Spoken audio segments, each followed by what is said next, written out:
세 살 버릇 여든까지 간다는 말이 있습니다. 우리가 자주 쓰는 말이죠. 어릴 때 버릇이 늙어서도 영향을 미치고 심지어 고치기도 어렵다는 겁니다.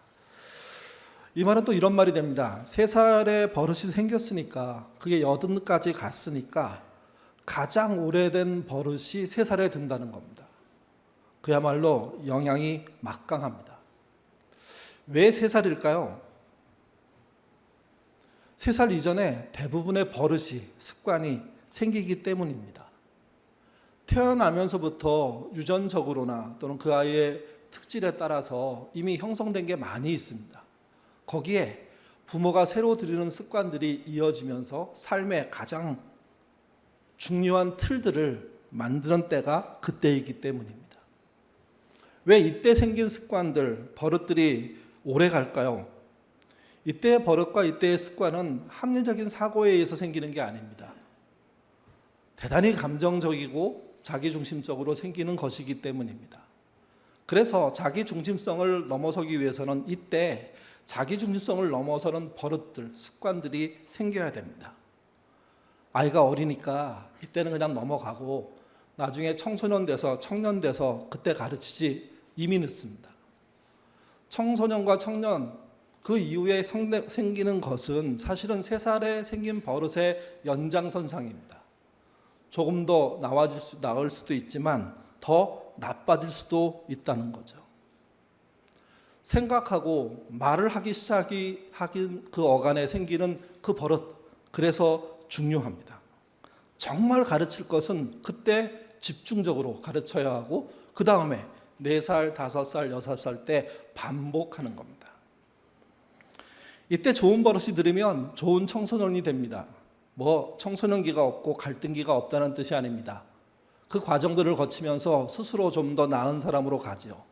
또 청소년기를 지나서 청년, 장년으로 가는 것도 나아집니다. 그리고 나중에 더 좋은 바람직한 선택을 하는 어른, 노인이 될 수 있는 겁니다. 그래서 3살 버릇 여든 간다는 말을 주의 깊게 들어야 하는 겁니다. 여러분, 신자로서의 3살은 뭘까요? 신앙에도 3살이 있다고 생각합니다. 예수 믿고 자신의 삶이 바뀌는 그 시작이 신앙의 시작이죠. 딱 3년이라고 말할 수 없지만 어느 정도 기간 동안 기본적인 삶의 습관들을 바꾸는 일들이 벌어져야 됩니다. 하나님을 믿음에도 불구하고 아무것도 바뀌지 않은 상태에서 하나님을 믿는다고 말하는 사람들이 생기는 것, 이게 교회에 또 하나님 나라의 큰 문제 중에 하나입니다. 신앙의 3살, 그때는 하나님 백성답게 사는 버릇을 들여야 하는 겁니다. 만약 그렇지 않다면 어떤 일이 벌어지겠습니까? 하나님을 이용해서 사는 버릇이 생겨납니다. 하나님 백성다운 삶과 하나님을 이용해서 사는 삶은 신앙 안에서 이루어지는 것 같지만 내용과 결과는 완전히 다릅니다. 무엇을 버릇으로 들이냐, 이게 그래서 중요합니다. 그리고 그 중요한 내용들을 꾸준히 하느냐, 이게 신앙의 핵심입니다. 화려한 건물을 짓고 신앙적인 성과를 내는 게 중요한 게 아니라 아무도 없을 때, 혼자 있을 때 하나님 앞에서 무엇을 할 수 있는 사람이냐, 그분의 말씀을 어떻게 따라가기 위해서 그 자리를 지켜내는 사람이냐, 이게 그 무엇보다도 중요합니다. 이 버릇은 신앙의 3살, 그 이전에 생겨야 하는 겁니다. 생기도록 도와야 하는 겁니다. 곡해라는 말이 있습니다. 사실과 어긋나게 이해하는 것을 말합니다. 곡해하면 성경 곡해가 가장 심합니다. 우리가 살고 있는 삶의 터전에서 쓰여진 게 아니기 때문에, 유대라는 환경 속에서 그들의 역사 속에서 쓰여진 것이기 때문에 그 역사와 그들의 삶의 특질들을 이해하지 못하는 입장에서 성경을 읽는다는 것은 사실은 굉장한 한계가 있는 일입니다. 그래서 그 안에 있는 곡해, 그것들을 이겨나가면서 말씀을 보고 하나님 나라를 확장하는 삶을 사는 것, 이걸 해야 하기 때문에 쉬운 일이 아니라는 겁니다. 오늘 본문은 예수님이 부자와 과부의 헌금을 비교한 이야기로 알려져 있습니다. 당시 성전 여인의 뜰에는요 13개의 헌금함이 있었습니다. 헌금은 당시 이름을 기록해서 어느 봉투나 자루에 넣어서 넣는 방식이 아니라 동전을 넣는 것인데 헌금함에 쏟아 넣는 겁니다. 그러니까 넣는 양에 따라서 소리가 달라지는 그런 특징이 하나 있습니다. 많은 사람들이 큰 소리가 들리면 주목하게 됩니다. 누가 많은 헌금을 하는구나. 그러나 작은 헌금은 그 떨어지는 소리 자체가 작기 때문에 들리지 않는 경우가 일반적인 거죠. 제 상상에 예루살렘 성전에는요 누가 많은 헌금을 했대 하는 소문이 돌았을 겁니다. 그 헌금의 양이 엄청났고 그것을 쏟아붓는 모습이 기이했고 많은 사람들은 그를 부러워하면서 저렇게 많은 헌금을 하는 사람이 있구나 하는 이야기를 서로 나누었던 거죠. 부러움도 될 수 있고 또 본도 될 수 있습니다. 근데 사람은 그렇게 주목받으면 문제가 생깁니다. 같이 보시죠. 누가복음 21장 1절에서 4절입니다. 읽겠습니다. 예수께서 눈을 들어 부자들이 헌금함에 헌금 넣는 것을 보시고 또 어떤 한 과부가 2렙돈을 넣는 것을 보시고 이르시되 내가 참으로 너희에게 말하노니 이 가난한 과부가 다른 모든 사람보다 많이 넣었도다. 저들은 그 풍족한 중에 헌금을 넣었거니와 이는 과부는 그 가난한 중에서 자기가 가지고 있는 생활비 전부를 넣었느니라 하시니라. 제가 어렸을 때 처음 이 본문에 대한 설교를 듣고 또 그 이후에 여러 번 반복해서 들으면서 전해주시는 분들이 들려줬던 메시지가 있습니다. 부자는 일부를 바쳤고 가난한 과부는 전부를 바쳤다. 부자의 일부보다 가난한 과부의 전부를 보신 예수님이 칭찬하셨다. 그러니 가난한 과부처럼 전부를 하나님께 드려야 한다. 그 말씀은 철저하게 도전이었습니다. 가난한 과부처럼 전부를 드리자. 근데 이 내용은 읽으면 읽을수록 시절이 더해지면 더해질수록 신앙의 연수가 더해지면 더해질수록 참 이상하다밖에 생각할 수가 없습니다. 어떻게 이 본문이 가난한 과부처럼 전부 드립시다라로 해석될 수 있을까? 설교될 수 있을까? 성경 공부될 수 있을까? 당시 설교자가 한 말에 대해서 다른 생각을 하는 것은 범죄처럼 여겨졌습니다. 이 생각을 넘어가는데 너무너무 힘들었습니다. 처음 든 버릇이 그냥 설교자의 말에 순종해야 돼 이렇게 배웠기 때문에 토달면 안 돼, 질문하면 안 돼 이렇게 배웠기 때문에 이 질문을 하기까지가 한 20-30년 걸린 거죠 사실은.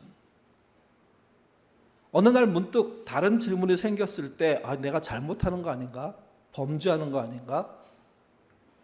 그런 생각까지 한 거죠. 그러면서 저에게 여러분에게도 그럴 건데 이 곡해된 본문을 극복하는 질문들이 다른 이해들이 시작되는 겁니다. 첫 번째 전해졌던 또 그 이후에 전해졌던 많은 설교자의 그 메시지는 그 시대에 필요했던 것 같습니다. 온전히 모두를 하나님께 드리자라는 메시지를 전하고 싶었던 거죠. 근데 본문은 그런 말을 하고 있지 않다는 겁니다. 오히려 그런 사회 자체를 문제시하고 있다는 겁니다. 본문을 읽을 때 중요한 흐름은 앞과 뒤입니다. 앞의 이야기가 무엇이고 그리고 본말은 무엇이며 그리고 뒤에 오는 말은 무엇인지 이걸 연결해서 보면 이야기는 좀 더 넓어지고 쉬워집니다. 앞의 이야기 20장 45절부터 47절은 서기관들을 삼가하라는 겁니다. 서기관들의 말과 행동을 주의해서 보고 그들을 따를지 말을지 조심해야 된다는 이야기를 하고 있는 겁니다.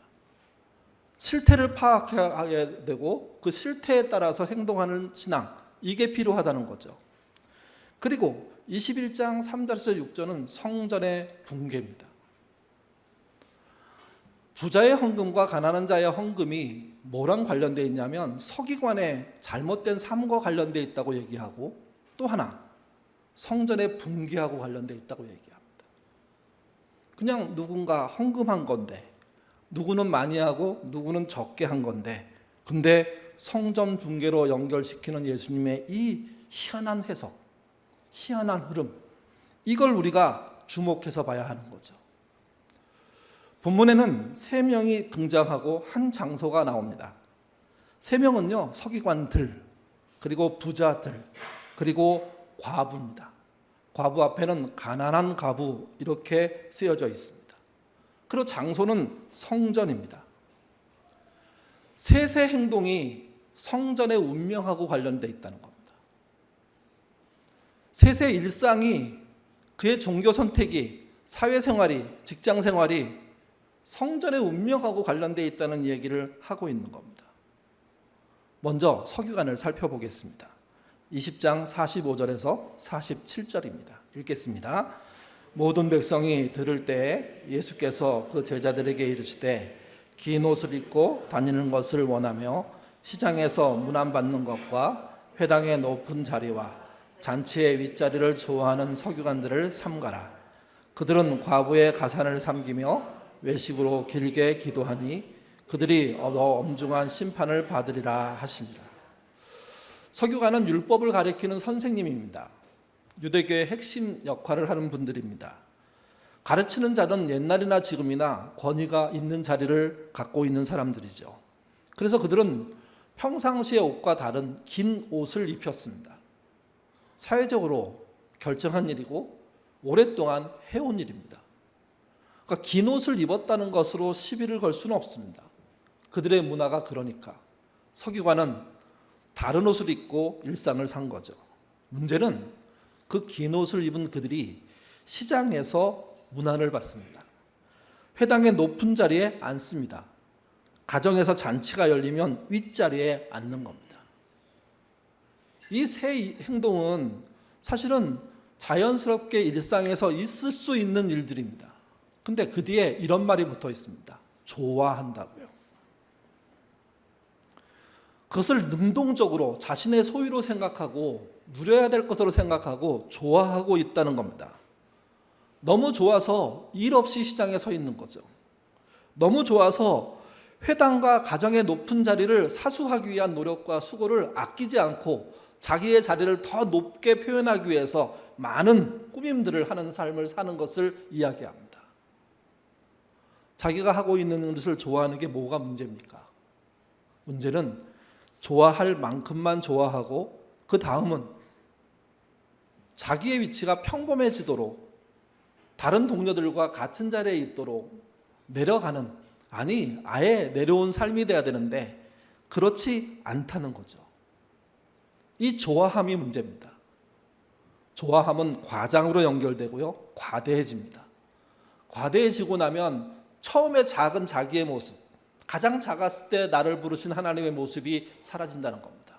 그리고 자기는 원래 처음부터 달랐던 것처럼 행동하기 시작하는 거죠. 서기관의 문제입니다. 여러분, 이 문제가 서기관만의 문제입니까? 우리의 문제는 아닙니까? 교회에 있는 목사도 그럴 수 있고 장로, 권사도 그럴 수 있습니다. 직장으로 가면 하급자일 때는 별 문제가 없었는데 위로 올라갈수록, 장을 차지할수록 정치력이 더 중요해지고 실제 일하는 것보다 다른 복잡한 일들 속에 얽매이면서 그 높은 자리의 위력을 좋아하게 되면 어디나 이런 문제가 생기는 겁니다. 그 문제에 대해서 47절 이렇게 말합니다.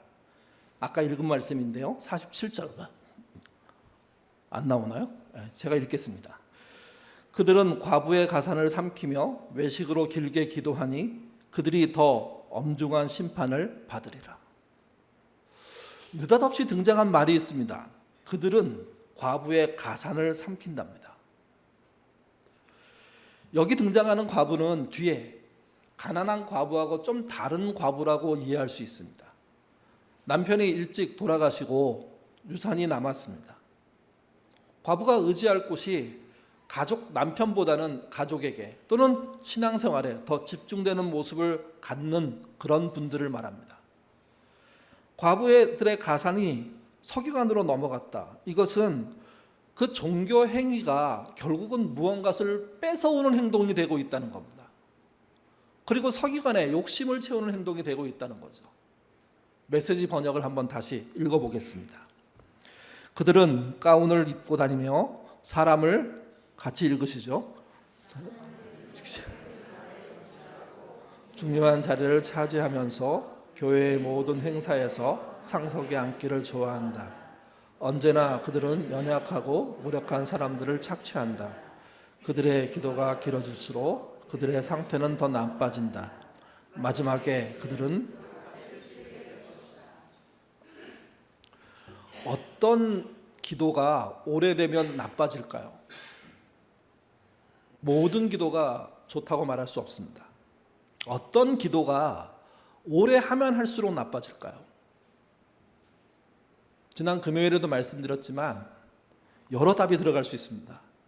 그 중에 하나가 자기 자신만을 위한 기도입니다. 나만을 위해서 기도하면 결국 나 이외의 사람들은 전부 경쟁자가 되고 그들을 이겨야만 내가 존재하게 되거든요.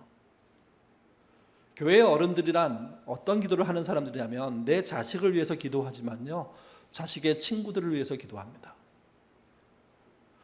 자식이 다니는 학교와 직장을 위해서 기도합니다. 시야를 넓히면 넓힐수록 그때 하는 기도는 좋은 기도가 될 수가 있습니다. 또 한 걸음 더 나가서는 이기고 싸우는 문제가 아니라 공평과 정의의 문제로 기도하면 좋은 기도가 됩니다. 근데 내 새끼 밖에 모르는 기도를 하는 거죠. 거기를 넘어가려면 기도할 이유를 못 찾는 경우, 이거 매우 심각한 겁니다. 또 하나, 답을 정해놓은 기도입니다. 자기가 정한 목표가 답이고 하나님은 그 일을 해내야 될 뿐으로 생각하는 기도는 오래 하면 오래 할수록 문제입니다. 그들이 기도의 힘으로 일상에서 악한 일을 쉽게 하기 때문입니다. 확실하게 하기 때문입니다. 그렇게 하고 돌아와서 하나님께 영광을 돌려버리죠. 헌금을 해버리죠. 그게 서기관이 갖고 있는 범죄와 똑같은 겁니다. 알고 한다면 그건 정말 악한 겁니다. 모르고 한다면 정신 차려야 됩니다. 서기관들의 잘못된 행동에 힘을 불어넣는 일 누가 할까요? 스스로 할 겁니다. 근데 본문에서는요, 두 그룹이 등장합니다. 하나는 부자들입니다. 쏟아붓는 헌금을 통해서 그들이 그런 일을 한다는 거죠. 또 의외의 한 그룹이 있습니다. 가산이 있는 과부들입니다. 부자로 표현되지 않았지만 가난한 과부는 아닌 넉넉한 과부가 신앙에 몰두하면서 하나님이 아닌 사람을 향해서 무언가를 쏟아부을 때 그로 인해 생기는 엉뚱한 힘들이 실제 서기관들을 잘못 만드는 거죠. 물론 서기관들 자체도 나쁠 수가 있습니다. 근데 그게 아예 없다면 그럴 가능성이 희박해지는 거죠. 이 말을 다시 합치면 이런 말이 됩니다. 자랑을 하려는 의도로 헌금하는 경우가 서기관은 물론이고 모두를 망쳐버린다는 겁니다. 그것이 또한 성전이 병든 증거입니다. 예수님은 이 결과에 대해서 말씀하셨습니다. 21장 5절에서 6절입니다. 읽겠습니다. 어떤 사람들이 성전을 가리켜 그 아름다운 돌과 헌물로 꾸민 것을 말하며 예수께서 이르시되 너는 보이는 것이 이날에 이르면 돌 하나도 돌 위에 남지 않고 다 무너지죠. 서기관이라는 존재가 결국은 성전보다 크지 못합니다. 하나님의 임재하신 그곳이 훨씬 크다고 인식하고 있습니다. 성전을 바라보는 사람들이 너무 아름답고 잘 만들었다고 그렇게 얘기합니다. 그리고 그곳에 와서 헌금하는 거 아닙니까? 그랬더니 예수님이 말씀하십니다. 이 성전은 돌 위에 돌 하나도 남김없이 파괴될 거라고. 여러분, 누가 이것을 파괴합니까? 하나님이 하실 겁니다. 근데 파괴의 원인, 제공자는 누굽니까? 서기관과 부자들, 가산이 있는 과부들이라는 겁니다. 자랑을 의도로 헌금한 그들 모두에 의해서 성전은 파괴될 수밖에 없는 수순으로 가고 있다고 주님이 경고하시는 겁니다. 성전에 올라온 유대인들이 여인의 뜰에 들어가서 헌금하는 일 흔한 일입니다. 모두가 하는 일입니다. 근데 본문은 부자의 헌금, 가난한 헌금을 나누고 있습니다. 먼저 부자들이 헌금합니다. 그 당시는 은동전으로 헌금을 했는데 동전에는 사람의 형상이 들어가 있지 않은, 특별히 로마 황제의 그림이 들어갔지 않은 그런 동전으로 헌금을 합니다. 그것이 나팔 모양의 입구가 있는 헌금함으로 쏟아붓게 되어 있습니다. 그러면 헌금함과 동전이 부딪히는 소리가 나죠. 소리의 크기는 양에 비례합니다. 양이 많을수록 큰 소리가 날 수밖에 없다는 겁니다. 부자들은 거기서 쾌감을 느낍니다. 거기서 자신이 잘 살았구나, 괜찮구나, 다른 사람보다 낫구나, 이런 거를 확인하는 겁니다. 그 모습을 주변에게 보여줌으로 그들은 행복해하면서 그 자리를 내려오죠. 근데 여러분, 가난한 과부는 어떻습니까? 성경에도 나오지만, 또 평행구절인 다른 성경에도 나오지만, 그들은 자신이 들고 있는 2렙돈 그 자체를 부끄럽게 생각하고 있습니다. 남들이 들리지 않도록 넣는지 안 넣는지 모르도록 슬쩍 넣고 나오는 그 모습, 그게 그의 현실이라는 거죠. 2렙돈을 지금으로 치면 얼마나 될까 계산한 게 참 많더라고요. 보통 당시에 노동자의 하루 일당을 1데나리온이라고 불렀는데 은화로 치면 4g 정도 된답니다. 이것의 128분의 1이 렙돈입니다. 여러분, 요즘 최저임금이 얼마인 줄 아십니까? 9,800원 조금 넘죠. 맞나요? 네, 그 정도 될 겁니다. 알바를 하는 우리 막내 이야기 들어보니까 그렇게 높지 않더라고요. 그거 10,000원 올리는 문제가 굉장히 심각하잖아요. 10시간 일한다고 치면 하루 10만 원을 못 번다는 얘기입니다. 여러 가지 주인이 좋고 이러면 좀 넘어갈 수도 있죠. 근데 그것의 128분의 1이면 얼마냐? 800원 정도 됩니다. 2렙돈이니까 1,600원이 되는 거죠. 지금으로 치어서 1,600원 정도 헌금을 하는 겁니다. 여러분, 지금 우리 교회에 이 정도의 헌금을 하는 분이 계실까요? 여러분은 이 정도의 헌금을 하십니까? 실제 계십니다. 우리도 이 본문의 성전과 별 다르지 않은 상태라는 겁니다. 통장에 찍는 방식으로 헌금을 하기에 이제 헌금함에 돈을 넣는 모습은 많이 사라졌습니다. 헌금함에 넣을 때는 그래도 우리는 동전이 아니라 지폐를 넣는 방식으로 다들 하기 때문에 슬그머니 넣어서 봉투에 넣어서 하면 다 가려지게 돼 있죠. 근데 이 당시는 그렇지 않았다는 거죠. 통장에 찍는 방식으로 하다 보니까 사실은 헌금에 대한 의식도 줄어드는 게 우리의 현실입니다. 그럼에도 교인들이 성실하게 해 주시기 때문에 교회가 유지되고 교회가 할 수 있는 일을 하는 거 너무나 감사한 겁니다. 근데 우리는 놓치는 게 있습니다. 우리 안에도 2렙돈이 존재할 수 있다는 사실을. 그 렙돈을 드리는 자들의 그 불안한 마음을, 미안한 마음을, 애통한 현실을. 돈의 크기로 따지면 2렙돈은 주목받지 못합니다. 당연히 부자의 엄청난 자루에서 쏟아지는 은전이 주목받죠. 근데 주님은 그 엄청난 양의 부자의 헌금보다 가난한 그 여인이 했던, 그 과부가 했던 헌금이 훨씬 크다고 말합니다. 여러분, 이 본문은요, 서기관과 부자들에 대한 경고일까요? 아니면 가난한 과부에 대한 칭찬일까요? 부자를 향한 경고일까요? 과부를 향한 칭찬일까요? 답을 뭐로 찾느냐에 따라서 본문 해석은 완전히 달라집니다. 부자가 있다고 생각해 봅시다. 본인들이 스스로 자랑하기 위해서 헌금을 하는 걸 알게 됐습니다. 그것이 서기관을 향해서 가고 그걸로 인해서 그들이 부패하게 된다는 사실을 알게 되었습니다. 그 헌금을 어떻게 해야 합니까? 또 한 가지는 그렇게 됨으로 본인 또한 유리해진다는 사실을 알게 됐습니다. 어떻게 해야 할까요?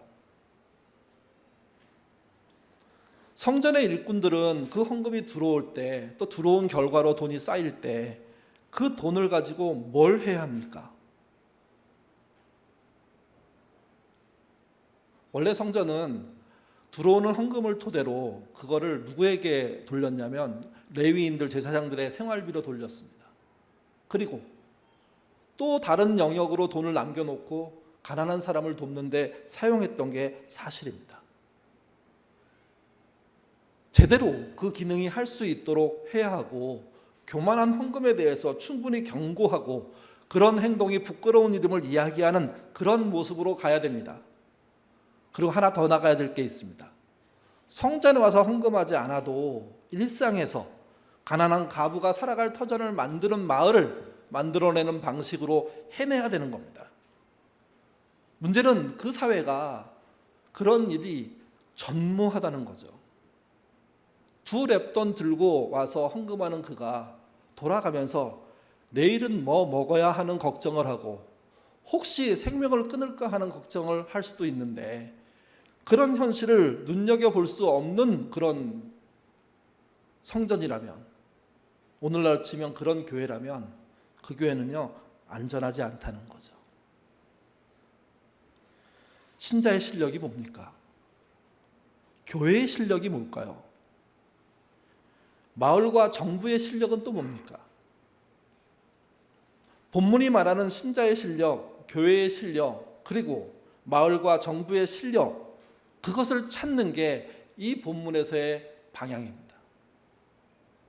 어떻게 하면 2렙돈을 들고 왔던 그 가난한 과부가 2렙돈을 내고 끝나야 될 인생에 대해서 고민하는 그 현장에 교회가 없다는 것, 성전이 없다는 것, 이것을 그분이 애통해하면서 그 과부의 헌금이 가장 크다고 말하는 이 역설적인 표현을 이해해야 된다는 거죠. 이걸 찾아내지 못하면 성전의 존재 이유가 없기에 주님은 스스로 성전을 파괴해 버리시겠다고 말씀하시는 겁니다. 문제는 이겁니다. 알아들을 사람들이 없다는 거죠. 알아듣지도 못한다는 거죠. 그리고 그 말을 했다는 이유로 주님을 죽이려고 거품 물고 달려든다는 거죠. 과부가 자신의 존엄을 지킬 수 있도록 신자가 나서야 됩니다. 교회가 나서야 됩니다. 그래야 교회가 성전이 되는 겁니다. 또 성전인 신자가 성전으로 살게 되는 겁니다. 과부가 자신의 존엄을 지키지 못하도록 하고 있는 교회라면, 신자라면 그에 의해서 성전은 파괴됩니다. 하늘나라의 성전이 파괴되는 게 아니라 신자의 마음속에 허락했던 성령의 전이 파괴되는 겁니다. 절대로 붕괴되지 않을 것처럼 생각하시는데 그건 우리의 착각입니다. 오늘 본문의 유대인들도 성전은 절대로 파괴될 리가 없다고 생각했고, 성전 파괴를 얘기하는 예수님을 신성모독으로 죽이려고 했던 거 아닙니까? 신자의 존립에 가장 중요한 역할을 하는 자가 누구냐? 많은 요인이 있겠죠. 근데 본문에서는요, 2렙돈을 드리고 있는 가난한 과부입니다. 서기관의 가장 큰 운명을 쥐고 있는 자가 누구냐? 2렙돈을 드리고 있는 과부라는 겁니다. 엄청난 양의 돈을 쏟아붓고 있는 헌금하는 부자들의 실제 생명의 키를 쥐고 있는 자가 누구냐? 2렙돈 헌금하고 있는 과부라는 겁니다. 그를 보는 눈, 실력, 그게 필요합니다. 그게 없으면 성전은 붕괴하는 겁니다. 지하철을 탄 한 승객이 앞에서 할머니와 손자가 하는 이야기를 엿듣게 됐습니다. 할머니의 손에는 약봉지가 들려있고 손자의 안색은 안 좋습니다. 딱 봐도 할머니와 손자가 병원에 다녀오는 겁니다. 손자가 아파서. 할머니가 손자의 이마에 손을 대고 아직 열이 있네. 집에 가서 저녁 먹고 약 먹어야지. 아이가 네 하고 힘없이 대답합니다. 그리고 좀 지나가다가 갑자기 뭔가 생각난 듯 할머니를 이렇게 바라보면서, 그런데 할머니는 내가 아픈 것을 어떻게 그리 잘 알아요? 하고 묻더랍니다. 그 말을 들으면 여러 가지 우리도 생각을 할 수 있죠. 왜 할머니는 손자의 아픔을 잘 알까요? 여러분은 뭐라고 대답하실래요? 여러분의 손자가 그렇게 물어보신다면, 또는 여러분의 가족 중에 어린 사람이 그렇게 물어본다면, 우리가 하는 말이 있죠. 나이가 들면 다 알아. 할머니는 다 알지. 그 말은 틀린 말이 아닙니다. 그분의 충분한 경험을 통해서 알기에, 할머니를 만들었기에 그 경험을 통해서 누군가 아프다는 것, 어떻게 아프다는 것, 아프면 어떻게 해야 된다는 걸 알고 있다는 겁니다. 근데 그 할머니의 답은 조금 달랐답니다. 그래서 아마 책에 기록을 했겠죠. 할머니가 이렇게 말합니다. 그게 말이지, 아픈 사람을 알아보는 건 더 아픈 사람이야. 더 아프기 때문에 너의 아픔을 알아보는 거야. 참 어려운 말을 던졌습니다. 아이가 어떻게 들었는지는 모르겠습니다. 근데 그 얘기를 엿들었던, 그걸 글로 썼던 이규지라는 그런 작가는요, 화들짝 놀랐습니다. 그냥 평범해 보이는 할머니 그 말 속에 그야말로 깊은 인생과 철학이 들어있는 겁니다. 삶을 조망할 수 있는 눈이 들어있는 겁니다. 아픈 사람을 알아보는 건 더 아픈 사람이야. 또는 먼저 아팠던 사람이야. 상처를 겪어본 사람이 그 상처의 깊이와 넓이 그리고 끔찍함을 압니다. 상처를 알아보는 눈이 생겼기 때문입니다. 아파봤기 때문에 다른 사람을 아프지 않게 할 수도 있습니다. 아파본 사람이 다른 사람을 더 아프게 한다면 정말 악한 사람인 거죠. 내가 이렇게 아픈데 그 사람은 얼마나 아플까 생각하는 순간 그의 행동과 삶의 태도는 달라지게 되어 있습니다. 예수님이 말씀하신 성전에 존재할 이유, 그것은요, 서기관들과 부자들의 과시가 아닙니다. 예루살렘 성전이 헌금 과시의 장으로 쓰이고 그 헌금으로 자기가 좋아하는 일을 하는 서기관이 생기는 것 자체가 비극입니다. 서기관들과 부자들이 가난한 과부의 형편을 못 알아보고 있는 게 비극인 거죠. 정말 그 시대의 서기관과 부자들이 진짜 실력이 있는 신앙인이었다면 뭘 봤어야 합니까? 2렙돈을 들고 와서 겨우 부끄럽게 헌금함에 넣는 그 사람들을 눈여겨볼 수 있어야 됩니다.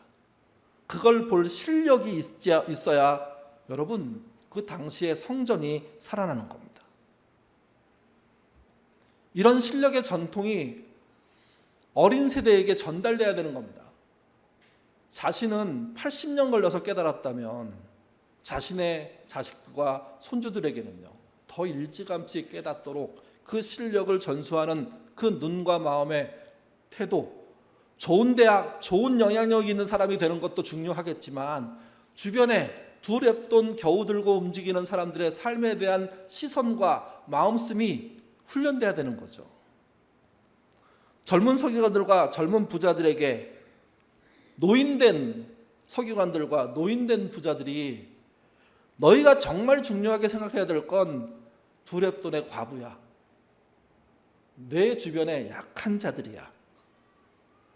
그 얘기를 할 때 그들이 당시 마을의 어른인 장로가 되는 것이고, 지금으로 치면 교회의 어른이 되는 겁니다. 가난한 과부를 알아보는 실력, 그들의 마음이 상하지 않도록 돕는 실력, 신자와 교회가 겸비해야 될 기본 모습이라는 거죠. 아픈 사람을 알아보는, 더 아픈 사람이 되는 삶, 그게 신앙적인 인생인지 모르겠습니다. 이런 실력이 우리에게 갖춰진다면 우리가 슬쩍 스쳐보더라도 볼 수 있는 새로운 세계가 있게 되는 거죠. 그 세계를 보고 그 세계 안으로 들어가는 신자가 되십시오. 그게 우리가 가야 할 길입니다. 여러분의 화려한 성공이 여러분을 구원하지 못합니다. 여러분의 건강한 노후가 여러분을 구원하지 못합니다. 여러분의 부가 여러분의 자녀에게 충분히 전달된다고 하더라도, 그래서 그 아이들이 쉽게 시작한다고 하더라도 그게 구원을 만들어내지는 못합니다. 우리가 그들에게 넘겨야 될 것은 그들이 가난한 과부를 알아보는 실력자가 되게 하는 겁니다. 마음 상하지 않도록 돕는 실력을 가진 자들이 되도록 하는 겁니다. 더 아픈 경험을 하지 못했지만 더 아픈 경험을 해본 부모, 선배들을 통해서 그런 배움을 갖춘 신자와 교회가 되면 그 교회는요, 건강한 성전을 갖고 있는 교회가 되는 거죠. 건물 없어도 됩니다. 아니, 필요 없습니다. 건물보다 마음의 성전이 그분이 인정하는 성전이 되는 실력을 인정한다면, 그 실력을 갖는다면 그것은 정말 좋은 신자 교회가 되는 거죠. 그리고 그 힘으로 뭘 해야 할까요? 전도해야 될까요? 맞습니다. 근데 여러분, 전도 못지않게 현실의 정부가 그런 실력을 갖추도록 정치인을 세우고 제도를 만들고 애쓰도록, 우리의 교육이 그런 실력자를 키우는 그런 교육이 되도록 힘을 쓰는 그런 일들을 하셔야 되는 겁니다. 아픈 사람을 알아보는 더 아픈 사람, 그것을 아는 신자, 그 실력이 있는 교회 되시기를 주님의 이름으로 부탁드립니다. 기도하겠습니다. 우리에게 중요한 것은 이 땅에서 1등하고 성공하는 것이라고 배웠습니다. 선생님이 학교에서 너의 성적에 따라 너의 아내의 얼굴이 바뀔 거라고 그렇게 말하는 그 얘기를 들으면서 그렇지 하고 공부했던 게 저의 어린 모습입니다. 그러면서도 그 모습으로 교회 가서 하나님 사람 되겠다고, 하나님 뜻 따르겠다고, 부름 받은 대로 나가겠다고 그렇게 기도하며 컸습니다. 앞뒤가 안 맞는 이 두 가지 행동을 하고 있는 우리들을 향해서 조언하는 분들이 없었습니다.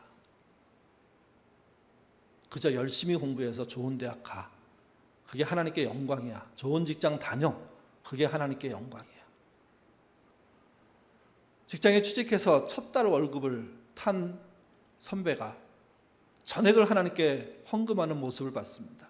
얼마나 부럽고 얼마나 대단해 보였는지. 그게 전부인 줄 알고 정신없이 달리는 게 우리들의 모습이었습니다. 어느 누구도 너보다 못한 자들을 눈여겨봐라. 그들의 부끄러운 손을 볼 줄 알아야 된다.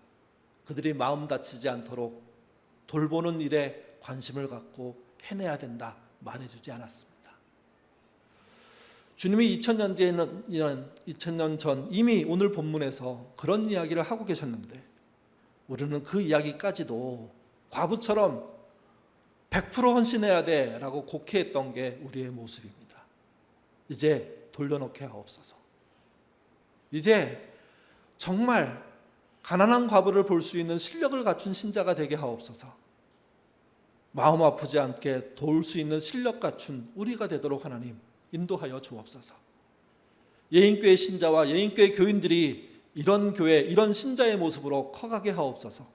그리고 세상에서도 과부의 아픔을 볼 줄 아는 실력과 그들의 마음이 다치지 않도록 하는 실력을 이야기하는 그런 신자 교회 될 수 있도록 이끌어 주옵소서. 그래서 내가 사랑하는 대한민국, 나의 조국이 가난한 자가 살 수 있는 땅, 그들이 마음 상하지 않고 살 수 있는 땅, 아니 하나님 나라가 되도록 사는 우리가 되도록 이끌어 주시옵소서. 감사하며 예수님 이름으로 기도드립니다. 아멘.